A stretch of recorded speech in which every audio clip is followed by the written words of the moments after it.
আসসালামু আলাইকুম, সবাইকে শুভেচ্ছা জানাচ্ছি। মাসুম মাহবুব। আবারও চলে আসছি ব্রেকিং লাইভে।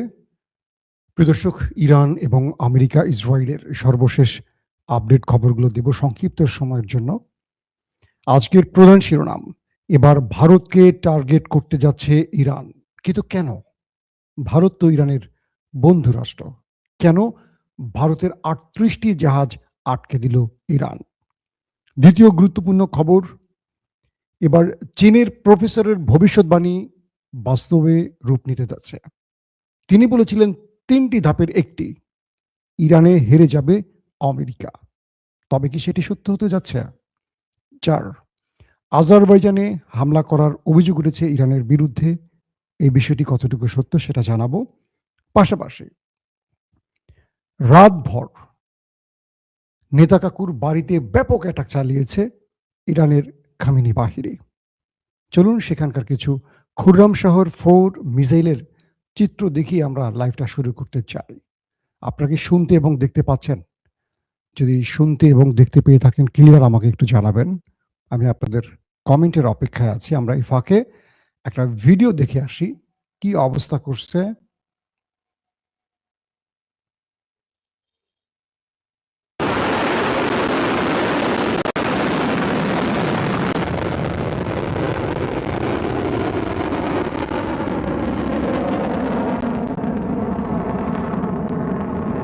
ماشي ماشي ماشي الله أكبر الله أكبر দর্শক, আপনারা যে ফুটেজটা দেখছেন এটা হলো খামেনি বাহিনী মেরেছে নেতা কাকুর বাড়িতে, এবং সেখানে আপনারা দেখছেন যে খুররাম শহর 4 মিসাইলের তাণ্ডব বা খেলাটা আবার দেখেন। الله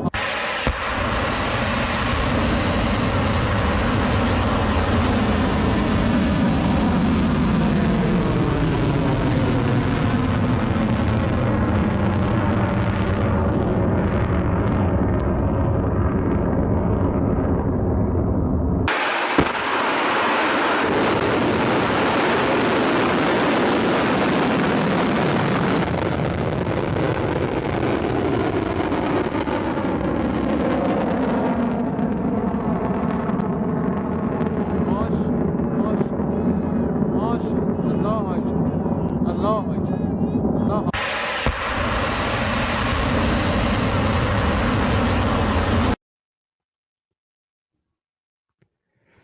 দর্শক, আপনাদের দেখালাম যে ভিডিওটি, সেটি হলো ইরানের ওয়েবসাইট থেকে নেয়া। ইরান দখলদার দেশটিকে টার্গেট করে রাতে এই মিসাইলগুলো মেরেছে। ভারতের একজন সাংবাদিক, তিনি নেতা কাকুর বাড়িতে অবস্থান করছেন। তিনি তার ভিডিও ফুটেজে দেখালেন যে পুরো দেশটি সুনসান, নীরব, কোনো মানুষ বাইরে নেই, এবং তিনি সেখানে লাইভ ভিডিওতে দেখাচ্ছেন যে ইরানের মিসাইল আসছে আর পুরো শহরটিতে বিকট আওয়াজে সাইরেন বাজছে।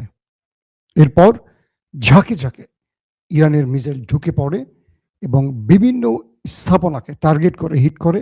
কিছু সংখ্যক ইন্টারসেপ্ট করতে পারে, বাকিগুলো মূল শহরের প্রাণকেন্দ্রে আঘাত হেনেছে। ভারতের সাংবাদিক বলেন যে পুরো শহরের মানুষ বাংকারে চলে যায় এবং কিছুক্ষণ পরপরই হঠাৎ সাইরেন বাজে আর সব মানুষকে দ্রুত শেল্টার জোনে চলে যেতে বলা হয়। তারপর তারা একটার পর একটা আঘাত করে, আবার থেমে যায়, আবার আঘাত আসে। এভাবে পুরো দেশটির মানুষের অবস্থা এখন 12টা বেজে গেছে। দর্শক, এই বিষয়ে আরো অনেক তথ্য দেব, আপনারা অপেক্ষায় আছেন যে খবরটির জন্য সেটা বলি। চীনের একজন প্রফেসর, তিনি ট্রাম্পের নির্বাচনের আগে একটা ভবিষ্যৎবাণী করেছিলেন। তার নাম হলো জিয়াং, মিস্টার জিয়াং। চীনের একজন সম্মানিত প্রফেসর, খুব জ্ঞানী মানুষ। তিনি যে ভবিষ্যৎবাণীটি করেছিলেন যে এই নির্বাচনে ট্রাম্প জিতে যাবে, অর্থাৎ ট্রাম্পের নির্বাচনের আগে এই ভবিষ্যৎবাণীটি করা তার। সাউন্ড ঠিক আছে তো না?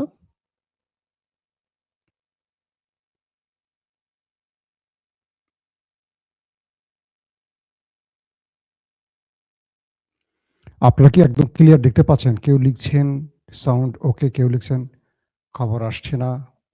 এরপরে বাংলাদেশের পালা, ঠিক আছে, ওকে। যারা ডিস্টার্ব করতে কমেন্ট করেন তাদেরকে আবার স্বাগত জানাই। কিছু বলার নেই। সাউন্ড ঠিক আছে। বাঁশখালী থেকে দেখছেন, বাঁশখালী, পুরো বাঁশখালী হয়ে গেছে। সব মিসাইল বানাতে ইরান নিয়ে গেছে বাঁশ। তো সেই চীনের প্রফেসর বলেছিলেন, মিস্টার জিয়াং, নির্বাচনে জিতবে ট্রাম্প। এরপর তিনি ইরানের সাথে যুদ্ধে জড়িয়ে যাবে ইসরায়েলের পরিকল্পনায়, এবং সেই যুদ্ধে ইরানের কাছে হেরে যাবে আমেরিকা। এবং আমেরিকা হেরে যাবে কিভাবে, তার 3টি বর্ণনা তিনি দিয়েছেন মিস্টার জিয়াং। তিনি বলেছেন তার যে 3টি ভবিষ্যৎবাণীর 2টি ফলে গেছে। 1, ট্রাম্প মার্কিন প্রেসিডেন্ট হিসেবে জিতে গেছেন। 2, মাসুম ভাইয়ের প্রিয় শহর চট্টগ্রাম থেকে দেখছেন, ইয়েস। তো 2 নম্বর তিনি পর্যবেক্ষণ দিয়েছিলেন যে ইরানের সাথে তিনি যুদ্ধ শুরু করবেন, যুদ্ধ শুরু হয়ে গেছে। 3 নম্বরটা কি, তিনি বলেছিলেন এই যুদ্ধে ইরান জিতবে, আমেরিকা হারবে। তিনি তার ব্যাখ্যায় বলেছিলেন, এটা আজকের কথা না, এটা ট্রাম্পের নির্বাচনের আগের কথা, আজকে আমি তুলে ধরছি আপনাদের সামনে। তিনি তার পর্যবেক্ষণে বলেছেন যে এই যুদ্ধে ট্রাম্প ওই দেশটির নেতা কাকুর দেশের পরিকল্পনার যুদ্ধে জড়াবে যেখানে আমেরিকার জনগণের ইচ্ছা থাকবে না। তাই ঘটেছে, আমেরিকার জনগণ এই যুদ্ধ চায় না, চায় শুধু একটি দেশ। তারপর তিনি বলেছেন এই যুদ্ধে ইরান মধ্যপ্রাচ্যকে টার্গেট করবে। দেখেন, ইরান কিন্তু মধ্যপ্রাচ্যকে টার্গেট করেছে, এবং তিনি বলেছেন শুধু মধ্যপ্রাচ্যে মার্কিন ঘাঁটি নয়, তাদের এনার্জি সেক্টরে টার্গেট করবে, তাদের ওয়াটার সেক্টরে টার্গেট করবে। আজকের আরব টিকে আছে কিভাবে, তাদের পেট্রোল বিক্রি, তেল বিক্রি টাকা দিয়ে, আর সেই তেলগুলো তারা বিক্রি করেন আমেরিকার কাছে ডলারে। একদিকে আমেরিকার অর্থনীতি তরতর করে উঠে যাচ্ছে, একদিকে আরবের অর্থনীতি তরতর করে উঠে যাচ্ছে শুধু তেলের উপর নির্ভর করে। তাই তার ভবিষ্যৎবাণী অনুযায়ী দেখা যাচ্ছে ইরান এবার টার্গেট করছে মার্কিন বেজগুলো, মানে সামরিক বেজ, পাশাপাশি আরবের বেশ কিছু কি বলবো বাণিজ্যিক স্থানে, তেল বা গ্যাস, কাতার এবং আরব বা আমিরাতের যে সেক্টরগুলো দেখলাম। দ্বিতীয়, তিনি বলেছেন যে এরপর তাদের টার্গেট হবে ওয়াটার, জীবন বাঁচাবার পানি। আপনারা জানেন যে আরব মরুভূমির দেশ, এখানে পানিকে রিফাইনিং করে মানুষ খেতে হয়। অর্থাৎ আমরা যেমন কল বসিয়ে পানি খেতে পারি, মধ্যপ্রাচ্যে এটা সম্ভব না।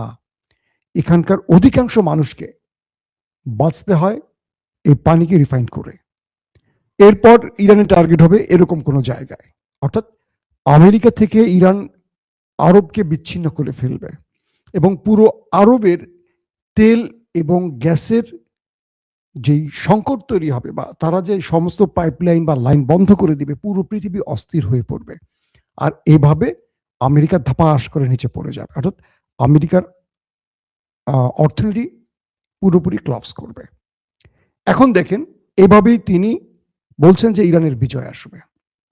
আমেরিকার বিভিন্ন গবেষকরা বলা শুরু করেছেন এই যুদ্ধে ইরানকে হারানো কঠিন হবে, কারণ 20 বছর লড়াই করে হাতুড়ি বাহিনী, অর্থাৎ যারা মামুলি বন্দুক দিয়ে লড়াই করা তালেবান বাহিনী, তাদেরকে হারাতে পারেনি পুরো ন্যাটোকে নিয়ে।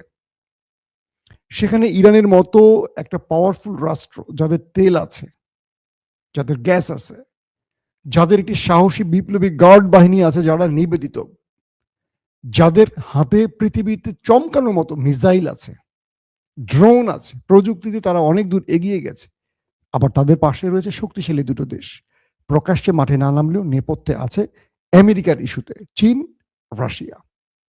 তো সেই হিসেবে এইটুকু বলা যাচ্ছে যে এই লড়াইতে আমরা যত প্রেডিকশন করি না কেন, অন্য কোনো অঘটন ঘটতে পারে।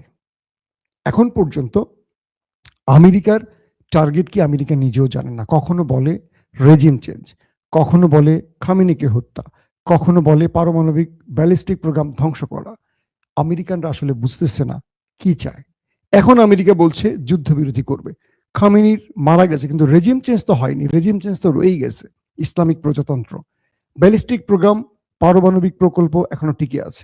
তাহলে আমেরিকা কেন যুদ্ধবিরতি চায়? তার মানে আমেরিকা এক্ষেত্রে বড় রকম পরাজয়ের মুখে পড়েছে, এটা আপাতত বলা যাচ্ছে।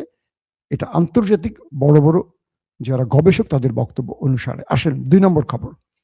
আপনারা কালকে একটা খবর পেয়েছিলেন যে ভারতে ইরানের যে যুদ্ধ জাহাজটি গিয়েছিল ভারতের দাওয়াতে, ভারতের মেহমান হিসেবে সেই জাহাজটি ভারতে গিয়েছিল ট্রেনিং এর জন্য একটা, এবং সেই জাহাজটি যখন আন্তর্জাতিক সীমানার মধ্যে, যেখানে যুদ্ধের নিয়ম অনুসারে কোনো আক্রমণ চলে না বা বৈধ না, সেই আন্তর্জাতিক নিয়মের মধ্যে থাকা ইরানের জাহাজটিতে আমেরিকা আক্রমণ করে, প্রায় ৮০-র অধিক নাবিক শাহাদাত বরণ করে। এবং ইরানের সেই জাহাজটি ভারতের সীমা থেকে, মানে ভারতের সীমানার মধ্যে প্রায় শ্রীলঙ্কার কাছাকাছি যখন পৌঁছে তখন আক্রমণ করা হয়। এরপর ভারতের সাথে ইরান এই ব্যাপারে শক্ত প্রতিবাদ জানিয়ে কথা বলে। তারা বলে যে তোমরা আমাদের মিত্র সেজে আমাদের পেছন থেকে ছুরি মেরেছ, আমরা এর প্রতিশোধ নেব।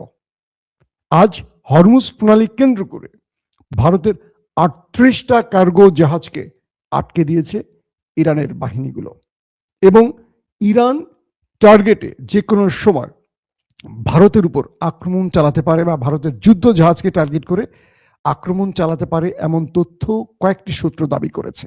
তার মানে ভারত পেছন থেকে যে বিশ্বাসঘাতকতা করেছে, অবশেষে ইরান সেটা বুঝতে পেরেছে। আপনারা জানেন যে ইরানের সাথে পাকিস্তানের চেয়েও ভারতের সখ্যতা বেশি, এবং ভারত সবসময় বেনিফিট পেয়েছে। বেলুচিস্তান বর্ডার দিয়ে পাকিস্তানকে অস্থির করে তুলেছিল এই ভারত ইরানের সহযোগিতা নিয়ে, এবং এজন্য ভারত এবং ইরান এবং পাকিস্তানের মধ্যে কিন্তু মিসাইল মারামারির ঘটনা ঘটেছে গত বছর, আপনাদের মনে আছে, এবং পাকিস্তান ইরানকে ছেড়ে কথা বলেনি। পরবর্তী এই বিষয়টি তুর্কি এবং সৌদি আরবের মধ্যস্থতায় সমাধান হয়। পরবর্তী আস্তে আস্তে ইরানের সাথে একটা সখ্যতা বাড়ে পাকিস্তানের, কারণ ইরানের পর পাকিস্তান এবং তুরস্ক হলো ইসরায়েলের টার্গেট। এটা পাকিস্তান জানে, তুরস্ক জানে, যে কারণে এই দেশ দুটো সবসময় ইরানের পক্ষে প্রকাশ্যে থাকুক আর গোপনে থাকুক দাঁড়াবে, কারণ গ্রেটার ইসরায়েল বা ইসরায়েলের নেতানিয়াহুর পরবর্তী টার্গেট হবে তুরস্ক এবং পাকিস্তান। একমাত্র পৃথিবীর দেশ পাকিস্তান যাদের কাছে পারমাণবিক আছে, ইরানকে পারমাণবিক তৈরি করতে দেবে না বলে শেষ করে ফেলছে। তাহলে পাকিস্তানের হাতে যে পারমাণবিক আছে এটা কোনোভাবে নেতানিয়াহু বা পশ্চিমা দুনিয়া গ্রহণ করবে? তো সেই হিসেবে এই ক্ষেত্রে আমরা এটুকু বলতে পারি যে পাকিস্তান ইরানের পাশে দাঁড়াচ্ছে, কারণ ইরান বেঁচে থাকলে পাকিস্তানের বেঁচে থাকার সম্ভাবনা থাকবে, কারণ ইরান শেষ হয়ে গেলে সরাসরি টার্গেটটা আসবে পাকিস্তান এবং তুরস্কে। তো এবার সেই ইরান বুঝতে পেরেছে পেছন থেকে ছুরি মারার জাতি নরেন্দ্র মোদীর দেশটি, এবং সেখানে ইরানের অনেক বড় ক্ষতি হয়ে গেছে, কারণ তাদের যুদ্ধ জাহাজের সঙ্গে প্রায় ৮০-র অধিক নাবিক শাহাদাত বরণ করেছে এমন তথ্য এসছে, যেটার প্রতিশোধ ইরান নেবে ঘোষণা দিয়েছে। দর্শক, এরপরে আসি দ্বিতীয় গুরুত্বপূর্ণ খবরটিতে। মধ্যপ্রাচ্যকে রক্ষায় ফ্রান্স, অস্ট্রেলিয়া তাদের যুদ্ধ জাহাজ পাঠাবার ঘোষণা দিয়েছে, অর্থাৎ আমেরিকাকে না, মধ্যপ্রাচ্যকে বাঁচাবে এমন একটি তথ্য কিছু আউটলেট প্রকাশ করেছে। অর্থাৎ মধ্যপ্রাচ্য সাহায্য চেয়েছে ইরানের হাত থেকে বাঁচার জন্য। তাদের যেহেতু অনেক পেট্রো ডলার আছে, সেটা নেবার জন্য এবার অস্ট্রেলিয়া এবং ফ্রান্স আসতে যাচ্ছে এমন তথ্য পাওয়া গেছে।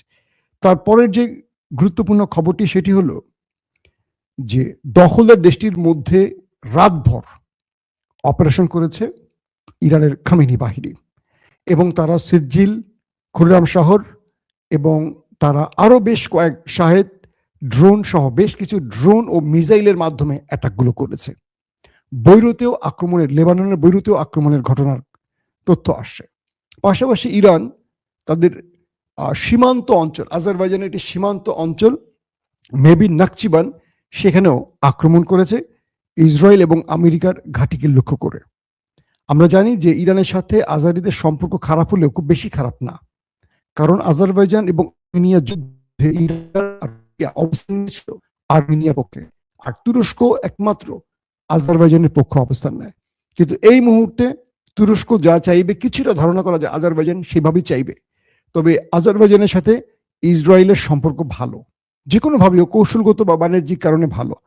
আবার আজারবাইজান চায় না ইরানের সাথে তাদের সম্পর্ক নষ্ট হয়, কারণ আজারবাইজানও কোটি কোটি আজারিরা রয়েছে, মানে ইরানের মধ্যে আজারবাইজানের বিশাল অঞ্চল জুড়ে আজারিরা রয়েছে।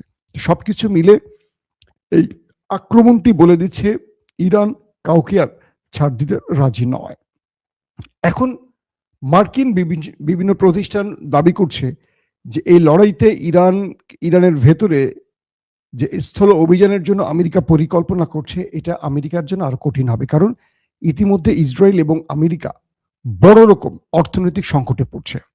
তাদের অস্ত্র ফুরিয়ে আসছে। আমেরিকার আকাশ প্রতিরক্ষা system, radar system, missile system আস্তে আস্তে কমে আসছে। ইসরায়েলের ভেতরেও সংকট তৈরি হয়েছে এবং এই সংকট ইরান বুঝতে পেরে তারা খুব পরিকল্পিত আক্রমণগুলো চালাচ্ছে। ইরান তাদেরকে ধরে ধরে রেখে রেখে পেটাবার চেষ্টা করছে। অর্থাৎ ইরানের কাছে সেই চায়না, মানে চীনের যে প্রফেসর জিয়াং এর কথা বলছে, তিনি বলছেন ইরান এই যুদ্ধের জন্য 20 বছর ধরে পরিকল্পনা সাজিয়েছে। আজকে যে লড়াইটা দেখতে পাচ্ছি, এটার জন্য ইরান 20 বছর পরিকল্পনা তৈরি করেছে এবং সেভাবে নিজেকে তৈরি করেছে। ইরানের মাটির নিচে মিসাইলের শহর আছে, একটা মিসাইল নগরী আছে। পানির নিচেও তাদের মিসাইল ড্রোনের বিশাল শহর আছে। তার মানে ইরান লম্বা টাইমে যুদ্ধ করতে পারবে। আর অন্যদিকে আমেরিকা, তারা জানে কেউ তাদেরকে আক্রমণ করে না, তারা বড় শক্তিশালী, সবাই তাদের কাছে আত্মসমর্পণ করে মার খেয়ে। কিন্তু ইরান যে এভাবে পেটাবে, এটা তারা বুঝতে পারেনি। মনে করেছে ইরানের খামেনিকে হত্যার পর, কয়েকজন শীর্ষ কমান্ডারকে মেরে দেওয়ার পর ইরান আস্তে করে ভাঁজ হয়ে যাবে, ইরান চুপ হয়ে যাবে, আর আমেরিকা ইসরায়েল শর্ত দিয়ে তারা রেজিম চেঞ্জ ঘটিয়ে তাদের পুতুল সরকার বসিয়ে তারা ইরানকে আফগান বা ইরাক বানিয়ে ফেলবে। কিন্তু ইরান তো প্রায় 5 থেকে 6 হাজার বছরের ইতিহাস সমৃদ্ধ একটি রাষ্ট্র। সেই হিসেবে ইরান তার রিয়াকশনটা দেখিয়েছে, যদিও ইরানের ভেতরে বিশ্বাসঘাতক আছে। কিন্তু এখন পর্যন্ত আমরা যেটা দেখলাম, ইরানের ভেতরে কোনো সরকার পতনের আন্দোলন সৃষ্টি করতে পারেনি, যেটা বিগত কয়েকদিন আগেও আমরা দেখেছি। অর্থাৎ আমেরিকা ইসরায়েল দাবি করার পরও ইরানের ভেতরে এখনো কোনো মানুষ সরকার পতনে নামেনি, ইরানিরা আবার ঐক্যবদ্ধ হয়ে গেছে। তো সেই বিষয়টিকে মার্কিন গবেষণা প্রতিষ্ঠান বা বিভিন্ন রাজনৈতিক বিশ্লেষকরা, সামরিক বিশ্লেষকরা বলছেন যে ইরানের মধ্যে যে সাকসেস আশা করছিলেন ট্রাম্প নেতানিয়াহু, সেটা তাদের সম্ভব হচ্ছে না। এবং ইরান এই যুদ্ধটাকে লম্বা করার জন্য কৌশল পরিবর্তন করেছে। তারা নতুন নতুন মিসাইলের যেমন পরীক্ষা চালাচ্ছে, আবার নতুন করে তাদের শক্তি প্রদর্শন করছে। পাশাপাশি মধ্যপ্রাচ্যে প্রতিদিন সকাল থেকে দুপুর পর্যন্ত মধ্যপ্রাচ্যে আর মার্কিন ঘাঁটিগুলোকে টার্গেট করে ইরান। রাত হওয়ার সঙ্গে সঙ্গে টার্গেট করে ওই নেতা কাকুর বাড়িকে। এভাবেই প্রতিদিন ইরান তার মিসাইল এবং ড্রোনের খেলা দেখাচ্ছে। আর এই খেলাতে আমেরিকাও টেনশনে পড়ে গেছে, কারণ তাদের অস্ত্র ফুরিয়ে আসছে। দর্শক, বিদায় নিচ্ছি আজকের মতো। ইনশাআল্লাহ আজ রাত 10টা-11টার দিকে আরেকবার আসবো লাইভে, সেই সময় আপনাদেরকে আরো বিস্তারিত তথ্য জানাবার চেষ্টা করব। বিদায় নিচ্ছি এখনকার মতো। প্রত্যেকে ভালো থাকবেন। আল্লাহ হাফিজ।